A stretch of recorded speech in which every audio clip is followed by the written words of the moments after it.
नमस्कार दोस्तों, आप सभी का स्टडी फॉर यूपीएससी पीसीएसआई में स्वागत है। आज तारीख है 22 नवंबर 2023 ईस्वी और आज का न्यूज़पेपर और आर्टिकल डिस्कशन का वीडियो होगा ये। उससे पहले मैं एक चीज़ बता देता हूँ कि कल मार्कशीट आपका रिलीज़ हुआ है।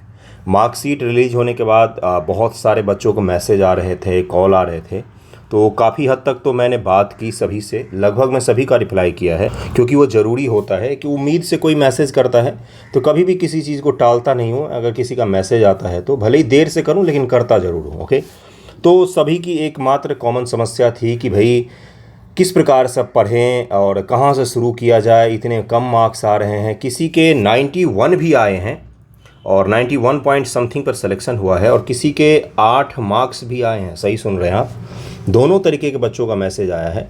तो आप समझ सकते हैं कि किस हद तक बच्चे परेशान हैं।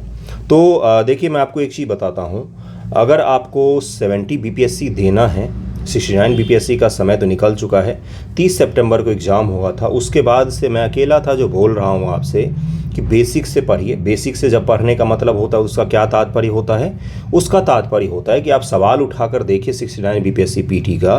कोई भी ज़्यादा कठिन लेवल का सवाल नहीं पूछा गया था, हाई फाई। अगर मैं जीएस की बात करूँ तो करंट अफेयर के कुछ सवाल ज़रूर कठिन थे, लेकिन जीएस के सवाल कठिन नहीं थे।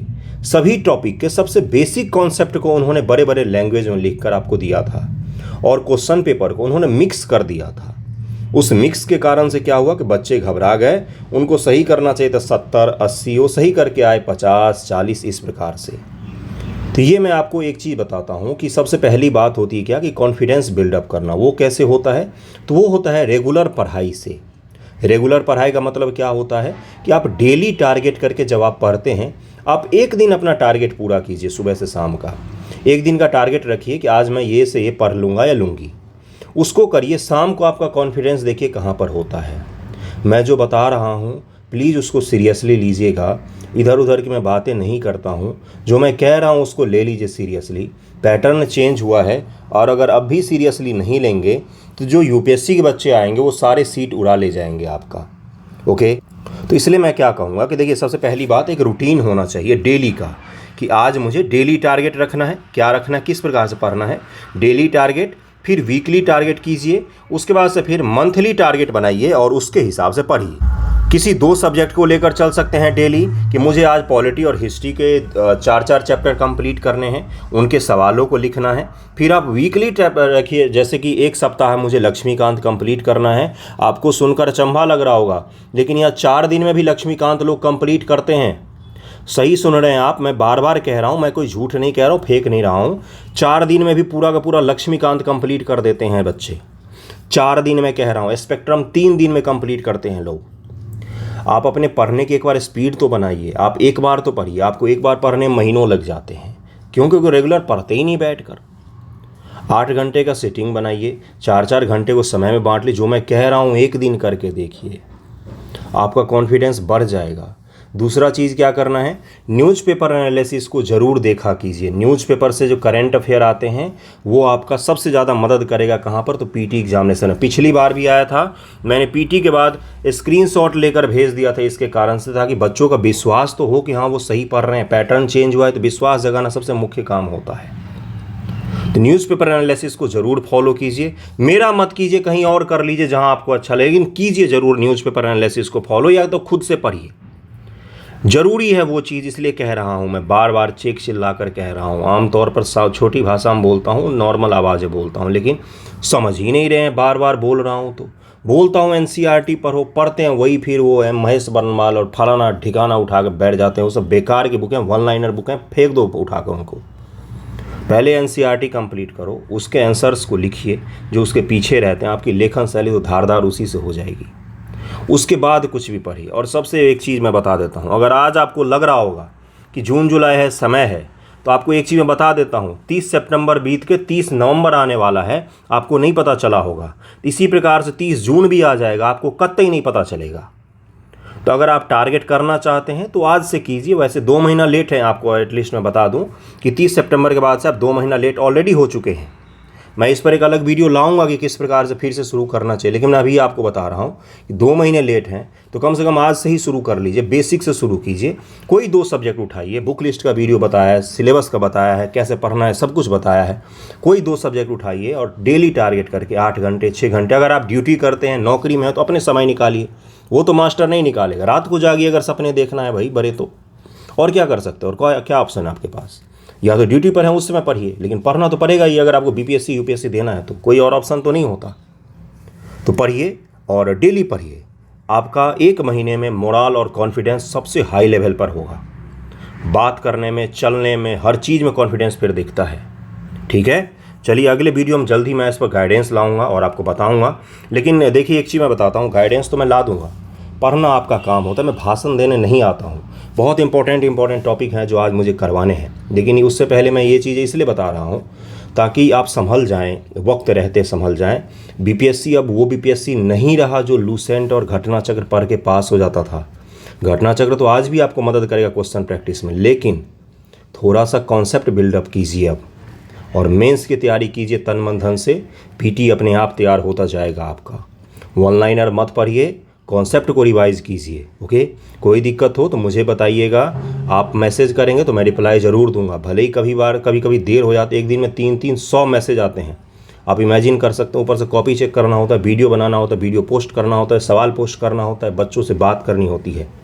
ठीक है, इस बीच में भी मैं आपका मैसेज रिप्लाई ज़रूर करूँगा। कोई भी दिक्कत हो तो मुझे बताइएगा। चलिए शुरू करते हैं आज का आर्टिकल से। देखिए सबसे बड़ी चीज़ क्या है, तो ये मज़दूर हैं बेचारे 41 फंसे हुए हैं और उनकी खबर कहीं पर कोई नहीं दिखा रहा है, फिर भी न्यूज़पेपर वगैरह में छप रहा है। अच्छी बात ये है कि सभी सुरक्षित हैं, अभी तक तो जीवित हैं सारे के सारे, और उनको फूड मुहैया करवाया जा रहा है पाइप के थ्रू उनको जल और ऑक्सीजन वगैरह भी दिया जा रहा है। दरअसल होता क्या है, ये पहाड़ है, यहाँ पर टनल बन रहा था, तो ये टनल बीच में यहाँ पर कोलैप्स कर गया। यहाँ पर मजदूर काम कर रहे थे, अब इधर पूरा पहाड़ पड़ा है और इधर से टनल खोद रहे थे, यहाँ पर ये पूरा गिर गया है मलबा। अब इसको पार करके इन मजदूरों तक पहुँचना है, और इसमें ड्रिल भी नहीं कर सकते। आप समझ रहे होंगे कि यहाँ से ड्रिल क्यों नहीं कर देते। पहाड़ बहुत सेंसिटिव होता है, उसमें वाइब्रेशन होगा, तो क्या पता ये जो यहाँ पर मजदूर खड़े हैं इसके ऊपर का हिस्सा धंस जाए, वो 41 के 41 दब जाएंगे वहाँ पर।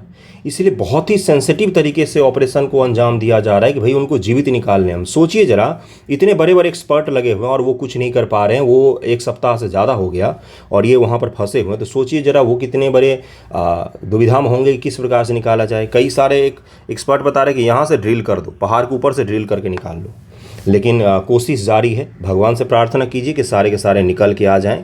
एक कैमरा भी भेजा गया अंदर जिससे इनकी स्थिति को जांचा जा सके, भाई किस प्रकार से रह रहे हैं, किस प्रकार से नहीं। गर्म खाना इनको 1 सप्ताह बाद मिला। आप इमेजिन कीजिए किस तरह के कष्टदायक जीवन में है अभी ये लोग।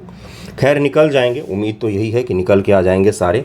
चलिए अगले न्यूज़ पर चलते हैं। अगला न्यूज़ से पहले ये मैं दिखा दूँ क्या है ये, तो ये एक सींग वाला गेंडा है। ये भारत में पाया जाता है और एशिया में भी पाया जाता है। एशिया का तात्पर्य है कि भारत के अलावा जैसे इंडोनेशिया जैसे देश हैं वहाँ पर भी आपको दिख सकता है। और भारत में कहाँ पर, तो असम राज्य में। देखिए एक समय का था जब गेंडा पूरे उत्तर भारत में पाया जाता था। बिल्कुल सही सुन रहे हैं आप, बहुत पहले की मैं बात कर रहा हूँ। एक समय था जब गेंडा पूरे उत्तर भारत में पाया जाता था, लेकिन धीरे धीरे जैसे जैसे इंसानी आबादी का प्रसार हुआ, गेंडा धीरे धीरे सिमट के कहाँ पर चले गए, तो नॉर्थ ईस्ट के भागों में चले गए। नॉर्थ ईस्ट असम में काजीरंगा का नाम आपने सुना होगा, मानस, काजीरंगा, मानस, और ये बहुत सारे हैं असम में जहाँ पर क्या पाए थे, ये पाया जाता है गेंडा, एक सिंगी गेंडा। इनका शिकार किया जाता है। लेकिन आपको मैं ये भी बता दूं कि जो IUCN है, IUCN और बहुत सारी संस्थाओं ने भारत की इस मामले में तारीफ़ की है कि भारत में गेंडों की जो संख्या है उन्हें बूस्ट कर रही है, मतलब बूम कर गई है। इतनी ज़्यादा संख्या हो गई है कि ओवर पॉपुलेटेड हो गई काजीरंगा। तब आप समझ सकते हैं कि कितना ज़्यादा ये इंपॉर्टेंट है हमारे लिए। और किन किन का नाम लिया मैंने, काजीरंगा और मानस का नाम लिया है। ब्रह्मपुत्र नदी गुजरती है कहाँ से, तो काजीरंगा के बगल से। जब जब ब्रह्मपुत्र नदी में बाढ़ आती है तो ये वन हॉर्न राइनो जो है ये चर्चा में आ जाता है। ये देखिए पोबीतारो में इनको दिखाया गया है, पोबीतारो, काजीरंगा, मानस, ये सब के सब फेमस हैं। अगले टॉपिक पर चलते हैं। अगला टॉपिक क्या है, तो है कि at BRICS summit Xi Jinping call for immediate ceasefire in Gaza. देखिए हुआ क्या है दरअसल में कि ब्रिक्स जो देश हैं उनके सभी नेताओं का वर्चुअल समिट हुआ। किस मुद्दे पर? तो हमास और इजराइल का जो कन्फ्लिक्ट चल रहा है इस मुद्दे पर हुआ था। ध्यानपूर्वक सुनते चलिएगा और रेगुलर एक रूटीन बना लीजिए इस चीज़ को फॉलो करने का और आंसर राइटिंग का, ठीक है। देखिए हमास और इजराइल का कन्फ्लिक्ट चल रहा है, उसको लेकर पूरी दुनिया में कंसर्न बना हुआ है। क्यों? क्योंकि दुनिया कहीं ना कहीं बट रही है दो ध्रुवों में। देखिए अभी तक अरब के देश जो हैं उन्होंने अभी तक रिटेलिएट नहीं किया है, उन्होंने अभी तक जवाब नहीं दिया है। उनके पास भी सेना है, उनके पास भी आर्मी है भाई, उनके पास भी एयरफोर्स है, वो भी चाहें तो इजराइल को बॉम्ब कर सकते हैं। लेकिन भगवान की कृपा है कि अभी तक इस हद तक युद्ध जो है वो नहीं पहुंचा है। अरब जो देश हैं वो शांत है अभी भी और उनके अंदर खुद की यूनिटी नहीं है, इसलिए उन्होंने जवाब नहीं दे पाए हैं वो लोग। ओके, दूसरी चीज़ ये है कि पूरे दुनिया भर के जितने भी बड़े नेता हैं, जितने भी बड़े इकोनॉमिक ब्लॉक हों या सामरिक ब्लॉक हो, चाहे G20 हो, चाहे वो ब्रिक्स हो, चाहे कोई भी और देश ले लीजिए, कोई भी और संगठन ले लीजिए, सब इस पर थोड़ा बहुत बैठक कर रहे हैं। और उसी तरह के एक बैठक कहाँ पर हुआ? तो सी जिनपिंग ब्रिक्स का हुआ, विजुअल बैठक हुआ, वर्चुअल बैठक हुआ और उसमें ही सी जिनपिंग जी ने बोला कि भाई इसका इमीडिएट सीज फायर होना चाहिए। तो देखिए इससे जुड़े हुए चीज़ें जो हैं ये ज़्यादा आपके एग्ज़ाम से रिलेटेड तो नहीं पूछा जाएगा, मतलब पर्टिकुलरली ब्रिक्स और हमास और ये सब चीज़ें, लेकिन मुख्य रूप से आपसे पूछा जाएगा भाई ब्रिक्स क्या होता है, ये सब चीज़ें क्या होती है, तो उस पर हम चलेंगे। लेकिन उससे भी पहले एक और न्यूज़ है जो आज का मुख्य आर्टिकल है, उससे पहले उस न्यूज़ को देखिए फिर हम आर्टिकल पर चलेंगे कि न्यूज़ क्या है। तो न्यूज़ है ये कि necessary to hear the farmers before making a villain. Justice Dhulia ने बोला है कि एक बात बताइए, पराली पराली पराली करते रहते आप लोग, पॉल्यूशन पराली के कारण होता है, आपने विलन किसको बना रखा है? तो किसानों को बना रखा है।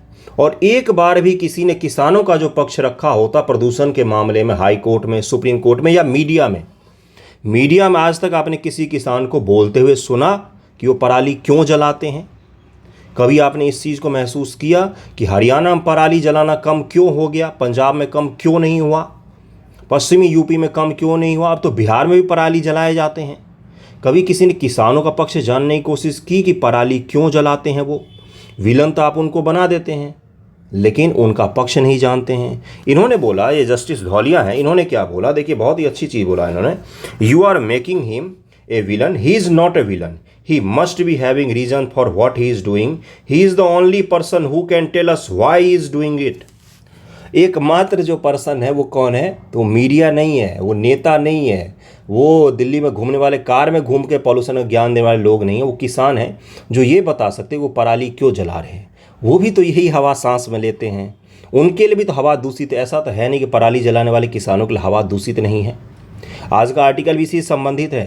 मैंने कुछ दिन पहले सवाल भी दिया था कि आप मुझे बताइए प्रदूषण का समाधान क्या हो सकता है, तो बच्चों ने वही सब चीज़ें लिखा था जो उन्होंने पढ़ा था न्यूज़ में कि भाई कोल थर्मल पावर प्लांट बंद कर दो, ऑड इवन लागू कर दो।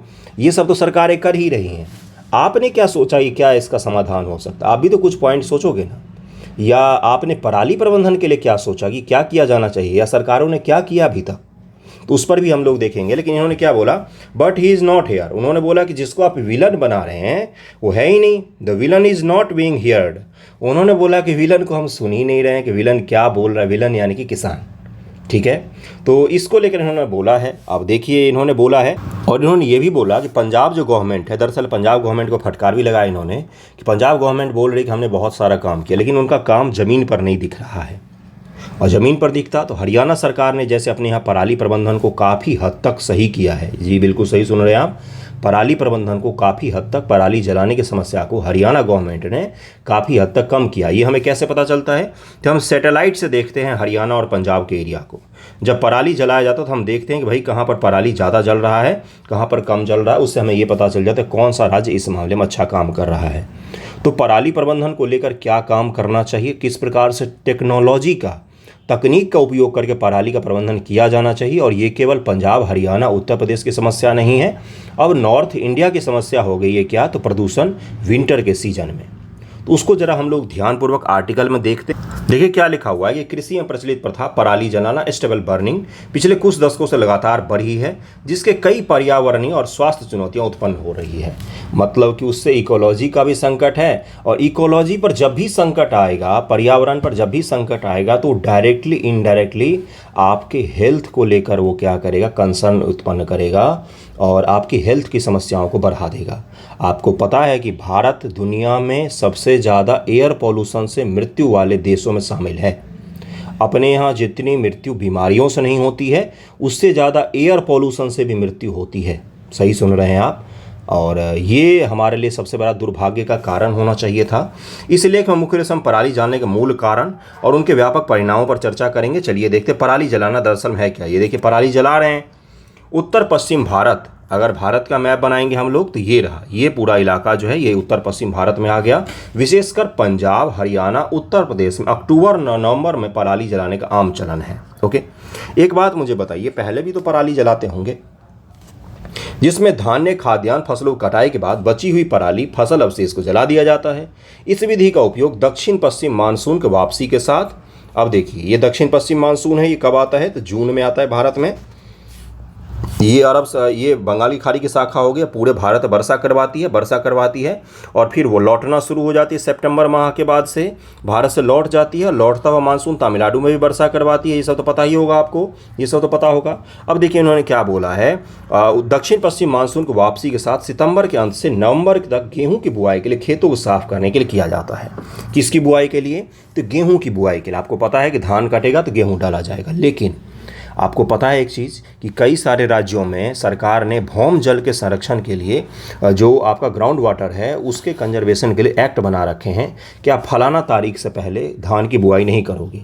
यानी कि आप ज़मीन से पानी निकाल कर धान की बुआई नहीं करोगे, जब तक मानसून ना आ जाए अच्छे से तब तक आप धान की बुआई नहीं करोगे। इसके कारण से क्या होता है कि धान की बुआई देर से हो पाती है। अब धान की बुआई देर से होगी तो देर से कटेगी भी, क्योंकि धान को तो बढ़ने के लिए अपना समय चाहिए।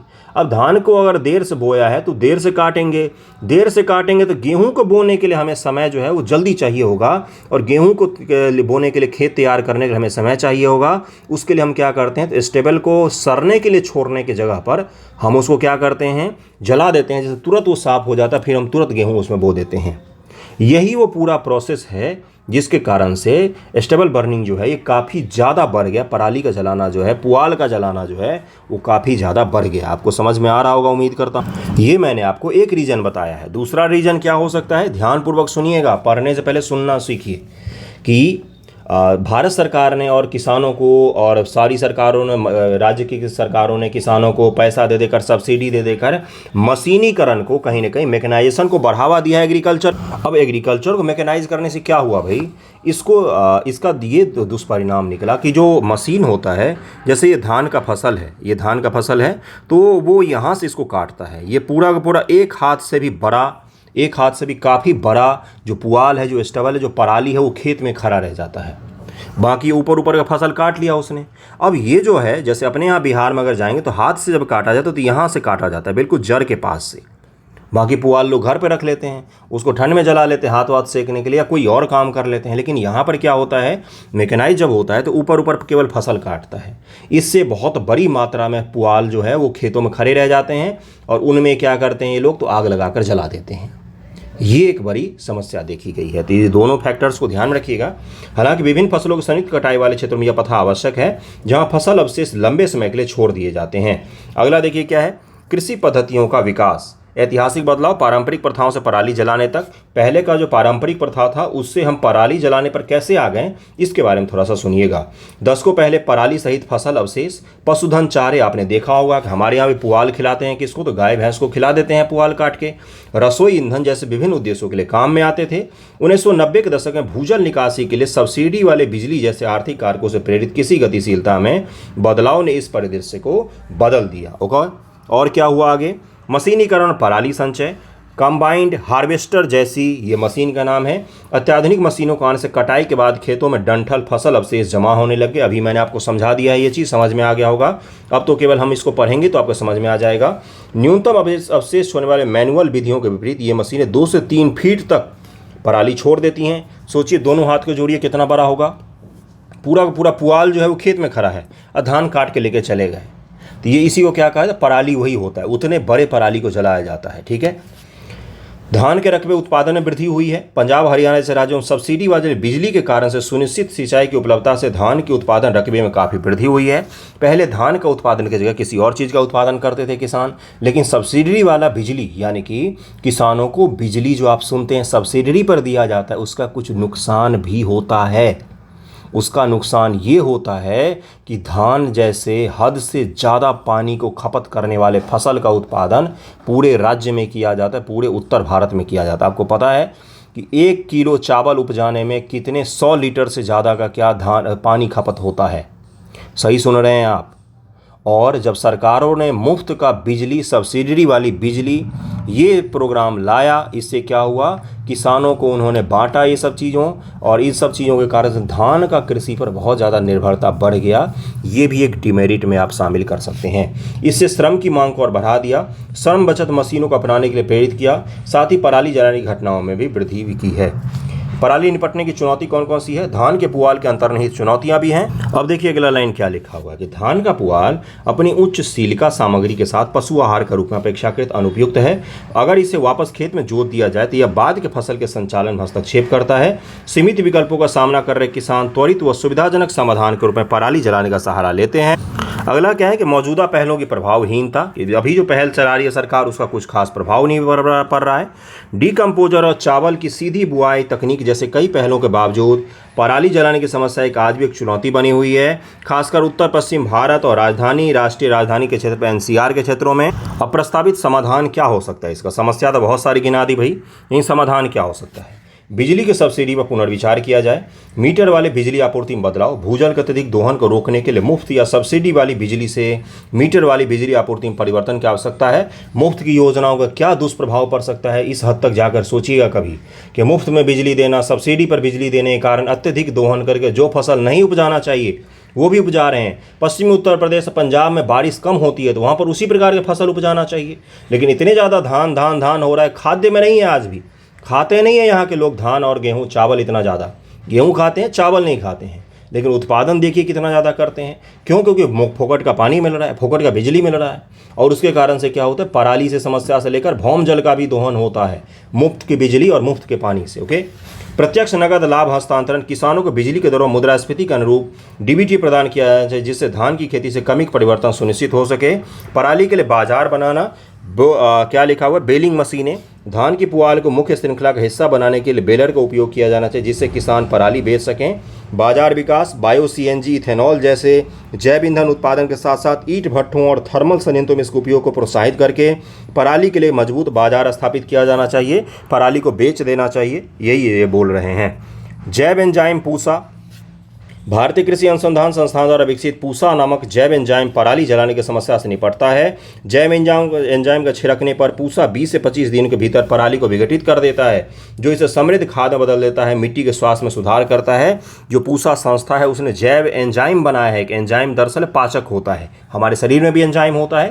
तो इसको जब पराली पर छिड़कते हैं तो पराली को क्या करता है, खाद बना देता है 20 से 25 दिन। लेकिन 20 दिन इंतजार करे कौन?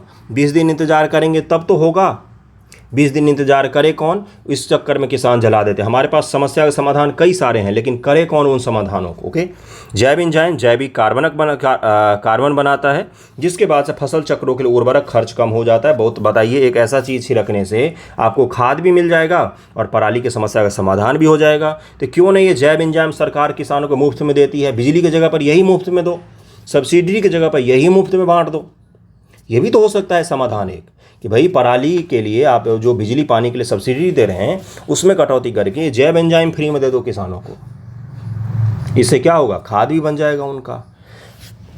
पैलेटाइजेशन, धान का भूसा जब सूख जाता है तो इसे गोली में बदल दिया जाता है या थर्मल पावर प्लांट और उद्योगों में कोयले के विकल्प के रूप में काम कर सकता है। कोयले के उपयोग पर अंकुश लगा सकता है, कार्बन उत्सर्जन को कम कर सकता है। ये भी हमारे पास एक समाधान है। हैप्पी सीडर, पराली जलाने के बजाय ये ट्रैक्टर पर लगी है मशीन हैप्पी सीडर चावल के भूसे को काटती है और उसे समेट कर अच्छे से उठाती है। ये एक साथ खाली मिट्टी में गेहूँ भी बोता है, भूसे को गीली घास के रूप में जमा करता है जिससे सतत कृषि पद्धतियों को बढ़ावा मिलता है। ये भी हमारे पास एक है समाधान। जैव ईंधन उत्पादन का समर्थन करता जाता है। बेलर्स के लिए प्रोत्साहन क्या है ये, तो बेलिंग मशीनों को अपनाने के लिए प्रोत्साहन प्रदान किया जाना चाहिए जिससे वे किसानों के लिए अधिक सुलभ हो सके।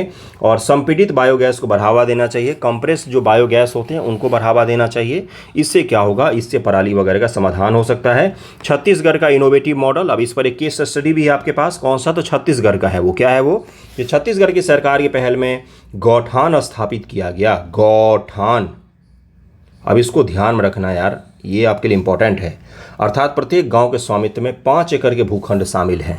ओके, और क्या है ये, अप्रयुक्त पराली को पराली दान, लोगों के दान के माध्यम से एकत्र किया जाता है और गाय के गोबर को प्राकृतिक एंजाइमों के साथ मिलाकर जैविक उर्वरक में बदल दिया जाता है। हमारे पास, हमारे ही देश में एक राज्य ने बहुत ही सफल तरीके से इस पर एक प्रयोग किया जो सफल हुआ है, तो क्यों ना उसको सभी राज्यों में अपनाया जाए। इसी को तो केस स्टडी कहा जाता है भाई, कि इस केस में हमें यहाँ पर ये समाधान मिला है और इसको क्यों ना हम सभी जगहों पर अपनाते हैं। आर्थिक व्यवहार्य और बाजार की गतिशीलता क्या है ये, तो ये यही कह रहा है कि जो मशीनें होती हैं अलग अलग पराली के समाधान के लिए, उस पर सरकार को क्या करना चाहिए, मदद करना चाहिए, उनमें उनको किसानों को मदद करना चाहिए। ओके, पूरी प्रक्रिया को ध्यान में रखते हुए औसतन बेलिंग की लागत 1,000 रुपये से 1,100 रुपये प्रति एकड़ के बीच होती है। बाजार मूल्य, इसमें शामिल लागतों को ध्यान में रखते हुए धान के भूसे के बाजार मूल्य का मूल्यांकन किया जाना चाहिए। एक अस्थायी मूल्य निर्धारण मॉडल की स्थापना की जाना चाहिए। पराली के प्रति टन गांठ का बाजार मूल्य 1,000 से 1,200 रुपये आर्थिक रूप से व्यवहार्य प्रतीत होता है, जिससे लागत भी निकल जाती है और किसानों के लिए एक छोटा सा मार्जिन भी बचता है। तो आप क्या कर सकते हैं, तो इनको रोल करके बेच सकते हैं, थर्मल पावर प्लांट में यूज कर सकते हैं, या छत्तीसगढ़ का आप मॉडल अपना सकते हैं। और समाधान बहुत सारे बताए हैं मैंने आपको। अगले टॉपिक पर हम लोग चलते हैं। अगला टॉपिक क्या है, अगला टॉपिक छोटा सा होगा लेकिन काफ़ी ज़्यादा इंपॉर्टेंट होगा। देखिए, यही हमारे देश की एक वास्तविकता है, इनको तो जानते ही होंगे। डेरा सच्चा चीफ गुरमीत राम रहीम, इसको जानते होंगे आप लोग। Out of jail for furlough, देखिए इनको पेरोल और फरलो मिलता रहता है। अब ये क्या होता है फरलो और पेरोल, ये मैं आपको समझाऊंगा। जब भी चुनाव होता है राजस्थान में, हरियाणा में और इन सब जगहों पर, पश्चिमी यूपी के इलाकों में, इनका थोड़ा सा, इस डेरा सच्चा सौदा का और गुरमीत राम रहीम का जन्म हुआ था गंगानगर में। श्री गंगानगर राजस्थान का बॉर्डर टाउन एरिया है, वहाँ पर इसका काफ़ी अच्छा खासा प्रभाव है। तो अब चुनाव होने वाला है तो पेरोल पर निकल जाता है ये आदमी। रेप और बलात्कार का, मर्डर का चार्ज में अंदर है ये, सज़ा में मिला है, सज़ा मिला है, कोई ट्रायल नहीं चल रहा है, सज़ा हो चुकी है इसको, उसी के चक्कर में अंदर है। लेकिन पेरोल पर बाहर निकलते रहते हैं चुनाव में नेताओं के प्रभाव के कारण से, और फिर अपने एरिया में वोट दिलवा कर फिर अंदर चला जाता है। तो इसी तरीके का है अपना सिस्टम देश में। तो देख लेते हैं हम लोग पेरोल और फरलो क्या होता है, ठीक है ना, क्योंकि बेसिक डिफरेंस होता है। पीटी में ही पूछ लिया जाएगा पेरोल और फरलो क्या होता है, तो आप वहाँ पर फंस जाएंगे, इसलिए आपको मैं बता देता हूँ। चलिए देखते हैं। देखिए क्या होता है, ये एक छोटा सा ही समझाऊंगा। ये कैदी को सजा के निलंबन के साथ रिहा करने की व्यवस्था है। इसमें कैदी की रिहाई की शर्तें होती हैं जो आमतौर पर कैदी के व्यवहार पर निर्भर करती हैं। कैदी के व्यवहार के आधार पर उसको जेल से थोड़े दिन के लिए छोड़ दिया जाता है, फिर उनको अंदर कर दिया जाता है, जिसमें समय समय पर अधिकारियों को रिपोर्टिंग की आवश्यकता होती है। पेरोल अधिकार नहीं है, सबसे पहली बात इसी को ध्यान में रखिएगा। पीटी के तहत में आपसे ये पूछ लेगा कि पेरोल प्राप्त करना किसी कैदी का अधिकार है क्या संवैधानिक? नहीं, ऐसा कोई अधिकार नहीं है। ये बस एक कृपा पात्र होती है कि उसने कैसा व्यवहार किया उसके आधार पर दे सकते हैं, या नेताओं से अच्छे संबंध है तो उस आधार पर भी उसको मिल जाता है। नेता वाला चीज़ एग्जाम में मत लिख के आना, नंबर कट जाएंगे। यह कैदी की विशिष्ट परिस्थितियों में दिया जाता है, जैसे कि परिवार में मृत्यु या सगे संबंधी का विवाह हो, उसी स्थिति में दिया जाता है। क्या बोला मैंने? या तो परिवार में किसी की मृत्यु हो गई हो, या सगे संबंधी में किसी का विवाह हो, या कोई और पारिवारिक इशू हो। सही सुन रहे हैं आप, क्या कोई और पारिवारिक इशू हो तभी पेरोल दिया जाता है। ठीक है, आगे बढ़ें। समझ गए होंगे समझदार लोग। किसी कैदी के खिलाफ पर्याप्त वाद की स्थिति में उसे मना किया जा सकता है यदि सक्षम प्राधिकारी यह मानता है कि दोषी को रिहा करना समाज के हित में नहीं होगा। अगर सक्षम प्राधिकारी ये मानता है कि दोषी को रिहा करना समाज के हित में नहीं होगा तो उसको रिहा नहीं किया जाता है। अगर एक रेप में सजा याफ्ता कैदी को आप रिहा करते हैं तो समाज में ये जाता है मैसेज कि रेप करने वाले को भी पैरोल मिलता है और उनके साथ कोई खास बुरा नहीं होता है। समाज में ये मैसेज जाता है जो इस तरह के मानसिकता वाले लोगों को प्रोत्साहित करेगा। ठीक है, थोड़ा सा इसको गंभीरता से समझिएगा। क्यों दिया जाता है ये भी मैंने आपको बता दिया। और प्राधिकारी को अगर ये चीज़ लगता है कि अगर इसको हम रिहा करेंगे तो जो हमारा सामाजिक सिस्टम है, सामाजिक ढांचा है, उसके लिए सही नहीं होगा तो वो मना कर सकता है। ओके, अब फरलो क्या होता है? देखिए, फरलो थोड़े दिन का अवकाश होता है या कुछ महत्वपूर्ण अंतरों के साथ पैरोल के समान ही है। फरलो संबंधी अवधि के कारावास के मामलों में दिया जाता है। मतलब लंबी अवधि का अगर आपको कारावास मिला हुआ है, जैसे आजीवन कारावास, 20 साल का कारावास, 10 साल का कारावास, तो उस मामले में दिया जाता है। एक कैदी की फरलो की अवधि को उसकी सजा के छूट के रूप में माना जाता है। ओके, फरलो अब कैदी का अधिकार होता है कि उसे समय समय पर प्रदान किया जाता है। कभी कभी यह, देखिए क्या लिखा हुआ, फरलो कैदी का अधिकार होता है, उसे समय समय पर प्रदान किया जाता है। कभी कभी यह बिना किसी कारण के उसके परिवार के साथ संपर्क बनाए रखने और लंबी सजा के नकारात्मक परिणामों को कम करने के आधार पर भी प्रदान किया जाता है। और राम रहीम को फरलो ही दिया गया है कि कहीं उसके सजा का उसके पर बुरा प्रभाव न पड़ जाए, उसके परिवार के साथ उसको संपर्क में रखना चाहिए। 20 साल ज़्यादा का कैद है, इसलिए राम रहीम बाबा को ये दिया गया है, फरलो दिया गया है। पेरोल और फरलो दोनों को सुधारात्मक प्रक्रिया माना जाता है। ये प्रावधान जेल प्रणाली को मानवीय बनाने के दिशा संदर्भित किए जाते हैं कि भाई सरकार का काम है सज़ा देना, और सज़ा का मुख्य लक्ष्य क्या होता है, उद्देश्य क्या होता है, मोटिव क्या होता है किसी को सज़ा देने का, जेल में रखने का उद्देश्य क्या होता है। देखिए, दरअसल मैं आपको समझाता हूँ, थोड़ा सा डीप में जा रहा हूँ, जाने दीजिएगा, समझिएगा। ये अपना समाज है, ठीक ना, इसमें ये सारे लोग भरे हुए हैं, ठीक ना। और मान लीजिए आलू का बोरी है, इसमें आलू भरा हुआ है बहुत सारा। अब इसमें क्या हुआ कि एक व्यक्ति ने क्राइम किया, इस व्यक्ति ने क्राइम किया, ये जो व्यक्ति है इसने क्राइम किया, इसने क्राइम किया। अब इसके क्राइम के कारण अगर इसको सज़ा नहीं दिया जाएगा तो क्या करेगा, ये बाकी आलू को भी ख़राब कर देगा। इसलिए सरकार ने एक जगह क्या कर रखा है, समाज से अलग एक बंदिश बना रखी है, एक घेर घार कर रखा हुआ एक जगह को, वहाँ पर इन दोनों को लाया, उठाकर बंद कर दिया यहाँ पर। इससे क्या होगा, ये दोनों समाज से बाहर हो जाएंगे। समाज से बाहर होकर ये दोनों कहाँ पर रहेंगे, जेल में रहेंगे। और सज़ा का मुख्य रूप से उद्देश्य क्या होता है कि जेल में लाने के बाद इस व्यक्ति के अंदर में सुधारात्मक चीज़ें हों, यानी कि पश्चाताप करे, बैठे, सोचे कि इसने क्यों सज़ा किया, क्यों यहाँ पर ये बंद है, क्यों इस पूरे समाज से कटकर इसको यहाँ पर रखा गया है। ये होता है मुख्य रूप से उद्देश्य किसका, तो सज़ा का। पिछले साल राष्ट्रपति महोदया ने एक बयान दिया था जिस पर आधारित सवाल भी पूछा गया था। क्या सवाल पूछा गया था कि एक बात बताइए, ये पूछा गया तो राष्ट्रपति महोदया ने बयान दिया था कि हमारे जेल में बहुत सारे ऐसे कैदी बंद हैं जो दरअसल में कैद होना डिजर्व नहीं करते हैं। 20 रुपये, 50 रुपये, 500 रुपये, रोड एक्सीडेंट, छोटी चोरी, छोटी चकारी के चक्कर में वो 10-10 साल से जेल में बंद हुए हैं। पता है क्यों? क्योंकि उनका जमानत करवाने वाला कोई नहीं है, उतने पैसे भी नहीं है कि जमानत हो, या तो उनकी केस लटके पड़े हैं न्यायालय में 10-10 साल से। और चूंकि गरीब घर के बाल बच्चे हैं, गरीब घर के लड़के लड़कियां थी, गरीब घर के वो पुरुष थे, और वो जेल चले गए अपने जवानी के दिनों में, और बुढ़ापा आ गया उनका अभी तक केस घिस ही रहा है, और वो जेल के ही बन के रह गए। तो कैदियों को सुधार को लेकर अलग अलग विधि आयोग भी बना है जिसने इन चीज़ों को बोला है कि भाई जेल को गरिमामय होना चाहिए। बहुत सारे दुनिया में ओपन जेल का भी कॉन्सेप्ट चलता है, अपने यहाँ भी ओपन जेल का एक कॉन्सेप्ट चलता है कि जेल ना लगे, जेल उसको ऐसा लगे कि काश हम जेल से बाहर रहते तो और अच्छा जीवन जी पाते। जेल में उसको सारी सुख सुविधाएं दे दो जिससे वो बाहर जाए तो उन सुख सुविधाओं के लिए वो क्या करे, मेहनत करे और अच्छा बनने की कोशिश करे। तो समझिएगा इस चीज़ को, जो मैं कॉन्सेप्ट बनाने की कोशिश करता हूँ, यही सोशल अगर आप पढ़ेंगे, सोसाइटी को पढ़ेंगे, समाज को पढ़ेंगे, तो ये सब चीज़ें आपको देखने को मिलता है। अगले टॉपिक पर चलते हैं। जो ब्रिक्स मैंने आपको बताया था उसके बारे में थोड़ा सा बता देता हूँ, इंट्रोडक्शन। और इसमें एक होमवर्क भी होगा, होमवर्क क्या बोलूँ, कमेंट कीजिएगा ज़रा कि मुझे बताइएगा कि ब्रिक्स के नए सदस्य कौन कौन से जुड़े हैं। ब्रिक्स दुनिया के अग्रगण्य उभरती अर्थव्यवस्थाओं ब्राज़ील, रूस, भारत और चीन, दक्षिण अफ्रीका के नाम समूह का संक्षिप्त रूप है। 2001 में ब्रिटिश अर्थशास्त्री जिम ओ नील ने 4 उभरती अर्थव्यवस्थाओं का वर्णन करने के लिए ब्रिक्स शब्द को गढ़ा था। बाद में साउथ अफ्रीका भी इसमें शामिल हो गया। 2006 में इसको औपचारिक रूप दिया गया। 2010 में इसमें साउथ अफ्रीका भी शामिल हो गया, तो इसका ब्रिक्स नाम हो गया था। क्या नाम हो गया था? ब्रिक्स। ब्रिक्स की हिस्सेदारी क्या है? ब्रिक्स विश्व के 5 सबसे बड़े विकासशील देशों को शामिल करता है। अब यहीं से आपका पीटी में सवाल पूछा जाएगा। क्या सवाल पूछा जाएगा? जैसे इस बार पूछा गया था G20 के लिए, वैसे ही पूछा जा सकता है। वैश्विक आबादी का 41%, दुनिया की पॉपुलेशन के 41%, सकल घरेलू उत्पाद दुनिया का 24% और वैश्विक व्यापार में 16% की हिस्सेदारी रखता है। यानी कि विकासशील देशों का वैश्विक व्यापार में अभी भी हिस्सेदारी क्या है? तो कम है, 16% ही है। इसको सुधारने की आवश्यकता है। ब्रिक्स की अध्यक्षता रोटेशन में होती है। जैसे मान लीजिए ब्राज़ील करेगा तो अगली बार रसिया करेगा, फिर इंडिया करेगा, फिर चाइना करेगा, फिर साउथ अफ्रीका करेगा। अभी किसके पास है ये आपको पता होना चाहिए। पता है तो जल्दी से कमेंट करके बताइए मुझे। भारत ने 2021 में ब्रिक्स सम्मेलन की अध्यक्षता की और मेज़बानी भी की थी। ब्रिक्स के प्रमुख पहले कौन से हैं तो न्यू डेवलपमेंट बैंक।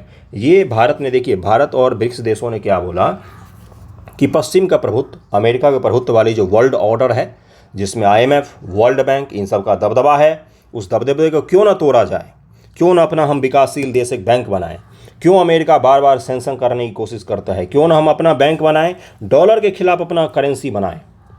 ये नए नए कॉन्सेप्ट आ रहे हैं। तो उसी के तहत न्यू डेवलपमेंट बैंक को 2014 में फोर्टालेजा ब्राज़ील में आयोजित छठे ब्रिक्स सम्मेलन के दौरान ब्रिक्स नेताओं ने न्यू डेवलपमेंट बैंक मुख्यालय संघाई चीन के स्थापना के समझौते पर हस्ताक्षर किया था। कब किया था तो 2014 में।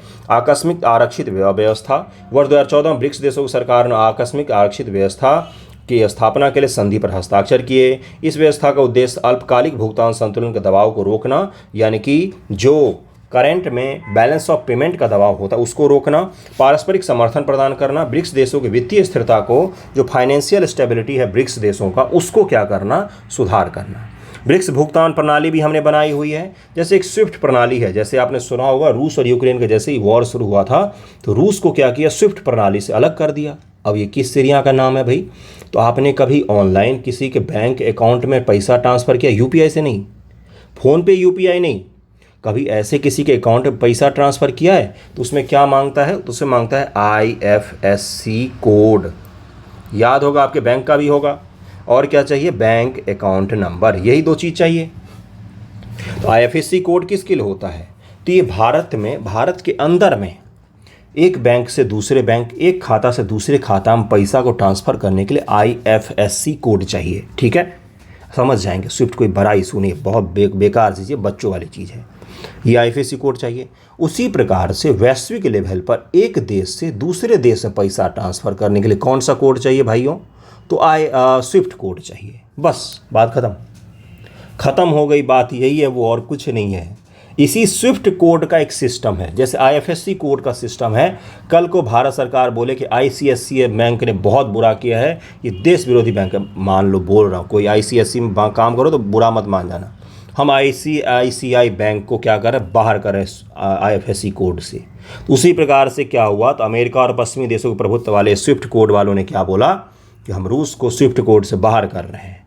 तो रूस ने बोला कि हम बाहर खुद ही हो रहे हैं।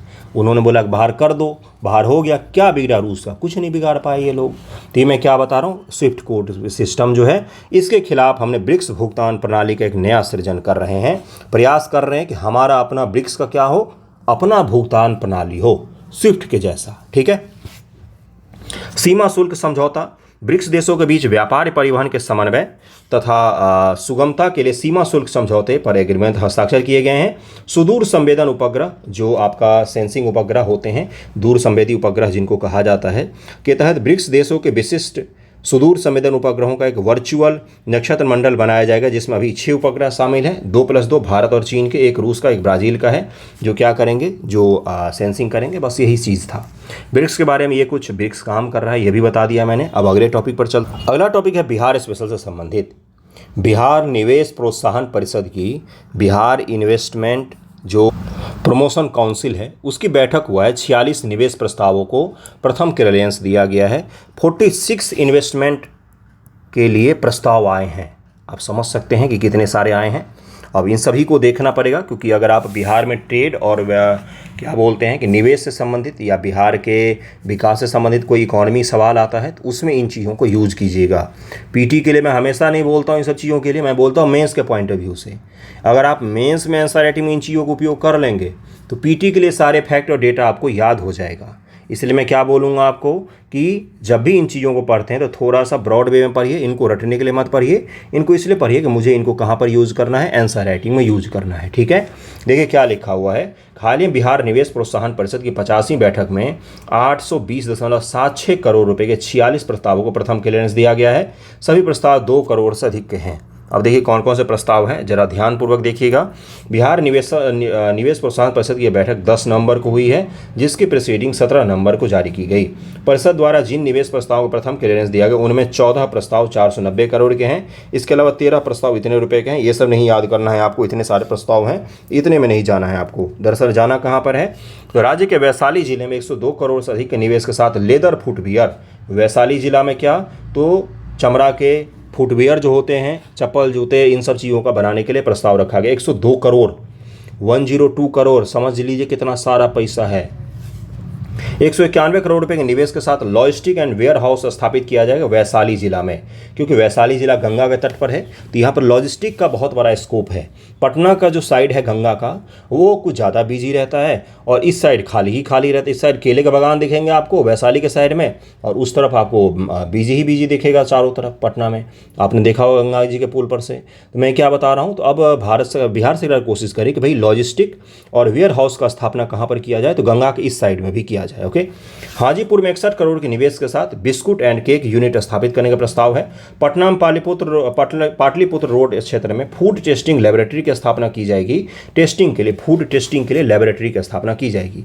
पाटलिपुत्र औद्योगिक क्षेत्र में सॉफ्टवेयर सर्विस कंपनी निवेश करने जा रही है। वेरी वेरी इंपॉर्टेंट, ये बिहार में आईटी को लेकर बहुत बड़ा कोशिश कर रही है बिहार सरकार, और बहुत पहले से कोशिश करना चाहिए था कि बिहार आईटी का हब बने कम से कम, क्योंकि उसके लिए कुछ नहीं चाहिए होता है गुरु, उसके लिए बस चाहिए होता है इंफ्रास्ट्रक्चर और कमिटमेंट, बस 2 ही चीज़ चाहिए होता है, ठीक ना, और कुछ नहीं चाहिए। जैसे नोएडा है, नोएडा का फुल फॉर्म है, आपको पता होना चाहिए भाई, Noida north Okhla industrial development, ऐसे ही करके है कुछ, नॉर्थ ओखला नोएडा, भूल गया अभी तो मैं। तो यहाँ पर अगर आप जाएंगे तो यहाँ पर टेक्नोलॉजी पार्क स्थापित किए गए थे शुरुआत में, किसके द्वारा, तो उत्तर प्रदेश सरकार के द्वारा। टेक्नोलॉजी पार्क, सॉफ्टवेयर पार्क, ये सब स्थापित किए गए। जिसमें क्या होता था, दरअसल प्लग एंड प्ले मॉडल था ये भी, कि यहाँ पर आप आइए, अपनी कंपनी स्थापित कीजिए और यहाँ से व्यापार कीजिए। तो इसी प्रकार का बिहार सरकार को भी कोशिश करना चाहिए। प्लग और प्ले मॉडल तो स्थापित भी किया गया बिहार सरकार के द्वारा, कुछ चीज़ों को लेकर विनिर्माण में स्थापित किया गया है, सेकेंडरी सेक्टर में स्थापित किया गया। ओके, अगला क्या है, हाजीपुर के बाद क्या है भाई, तो भागलपुर पूर्णिया में इथेनॉल प्लांट स्थापित होने जा रहा है। पीटी फैक्ट भी है आपका, मेंस के पॉइंट ऑफ व्यू से यूज कीजिएगा, इकोलॉजी वगैरह में भी। इसके अलावा 9 जिलों नालंदा, मुजफ्फरपुर, मुंगेर, गया, पश्चिमी चंपारण, औरंगाबाद, पटना, बक्सर, शेखपुरा में नई राइस मिलें स्थापित किया जाएगा। ओके, भागलपुर के नौगछिया में 58 करोड़ रुपए के निवेश के, पूर्णिया के परोड़ा में 17.30 करोड़ रुपए के निवेश इथेनॉल प्लांट स्थापित किया जाएगा। बेगूसराय में वाटर पार्क, होटल, रेस्टोरेंट स्थापित किया जाएगा 10 करोड़ रुपए की मदद से। पटना में फूड लैब मैंने आपको बता ही दिया, और इसके लिए पैसा भी दे दिया गया है। और पश्चिमी चंपारण नरकटियागंज में 4 करोड़ से अधिक के निवेश से होटल स्थापित किया जाएगा, और उसको टूरिज्म के हब के तौर पर डेवलप करने की कोशिश करेगी इसको, तो पश्चिमी चंपारण के एरिया को। ओके, एएसआईपी की बैठक में, वही जो बैठक हुआ है उसमें 216.85 करोड़ रुपए के 28 निवेश प्रस्तावों को वित्तीय क्लियरेंस भी दिया गया है। ये प्रस्ताव जिनमें निवेश के लिए वित्तीय मदद लेने के लिए बैंक और अन्य वित्तीय एजेंसियां तैयार हैं। इस तरह का क्लियरेंस उन यूनिटों को दिया जाएगा जिन्हें वित्तीय एजेंसियां लोन और दूसरी सुविधाएं देने के लिए अंतिम रूप से तैयार हो जाती हैं।